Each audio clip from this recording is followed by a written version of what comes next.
Hello friends आज मैं आपको बताने वाला हूँ एक काफ़ी इम्पोर्टेंट कॉन्सेप्ट है जीएसटी में, export of goods and services का। फ्रेंड्स, एक्सपोर्ट करने के जीएसटी में दो तरीके हैं। एक्सपोर्ट या तो आप लेटर ऑफ अंडरटेकिंग पर कर सकते हैं या फिर आप आईजीएसटी पेमेंट के साथ एक्सपोर्ट कर सकते हैं। तो शॉर्ट में इन दोनों ही मेथड्स में काफ़ी कन्फ्यूज़न रहती है कि हम एलयूटी पे एक्सपोर्ट करें या आईजीएसटी पेमेंट के साथ एक्सपोर्ट करें। तो मैं आपको बताऊंगा कुछ ट्रिक्स कि कैसे आइडेंटिफाई करें कि कब हम एलयूटी पे एक्सपोर्ट करेंगे और कब हम विद पेमेंट ऑफ आईजीएसटी करेंगे। फ्रेंड्स, एलयूटी पे जो एक्सपोर्ट होता है उसमें हमें कोई भी जीएसटी जमा नहीं कराना होता और जो हमारा इनपुट टैक्स क्रेडिट होता है उसका हमें रिफंड मिल जाता है, यानी इनपुट और इनपुट सर्विसेज का, कैपिटल गुड्स का रिफंड नहीं मिलता, सबसे इंपॉर्टेंट।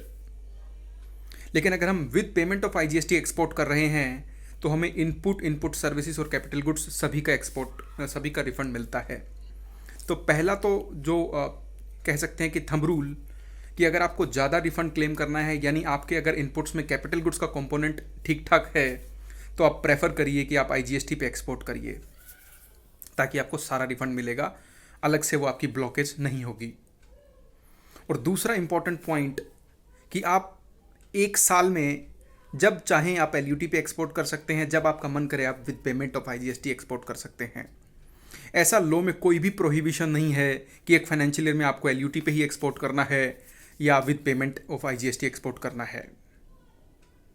तो जो की पॉइंट्स निकल के आते हैं वो ये हैं कि अगर आपका इनपुट टैक्स क्रेडिट ज़्यादा है आपके पास और उसमें कैपिटल गुड्स का कंपोनेंट है, तो आप प्रेफर करिए export with payment of IGST. लेकिन अगर आपका इनपुट टैक्स क्रेडिट कम है, छोटा अमाउंट है, तो आप उस केस में एक्सपोर्ट कर सकते हैं विदाउट पेमेंट ऑफ आईजीएसटी भी, क्योंकि अगर आपका इनपुट टैक्स क्रेडिट कम है और अगर आप विद पेमेंट में जाएंगे तो आपको कुछ पैसा बैंक अकाउंट से जमा कराना पड़ेगा। तो ये दो इंपॉर्टेंट फैक्टर्स हैं जो आपको ध्यान रखने हैं जब भी आप एक्सपोर्ट ऑफ गुड्स या सर्विसेज करें। Thank you so much for watching this.